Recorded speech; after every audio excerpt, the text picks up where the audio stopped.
The first step to building a collection is opening the reward book, found in the bottom left of Gwent's home screen. Spending 1 reward point will unlock an achievement which awards an additional 9 points, so you're going to have 10 reward points right after the tutorial is done. When opening the reward book, make sure to click on the faction specific trees first to unlock some of the different non-starter leaders there. The leader specific trees should be ignored at first by players trying to build their collection.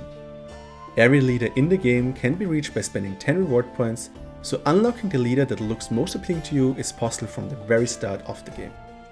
If you aren't sure which leaders to go for early, here's some recommendations on which leaders to get first, and afterwards we'll look at the specific value of each node, so you'll have a guide on which nodes to acquire first. Note and roll. Try to get Foltest over Demavent. Foltest is an outstanding starting leader, and Demavent is fun and a strong alternative, but it requires your units to stay alive. Henselt and other are significantly weaker and more specific. Skellige. Get Bran over Krach. Krach is a decent starting leader, but he will never be horrible. But for most Skellige decks, Bran will be better suited than Krach, drawing through your deck and getting extra points on some Skellige signature cards like Burner Bran and Haymit's Skjald. Harald and Iced are also strong leaders, but Ice can only be used in very specific decks. Skirtel. Ifni is better than Philoventrel. Philoventrel is a good starting leader. His ability to buff the units in your hand makes him a good choice in any unit-based Skirtel deck.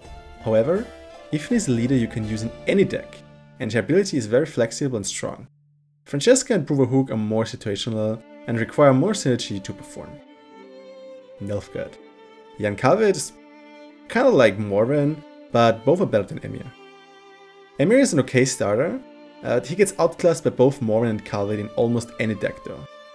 Morven is a good value across all rounds, with an added benefit of being able to protect valuable units. Calvet, on the other hand, offers 1 big points power swing and makes you able to see more of your deck and even the order of your top 3 cards.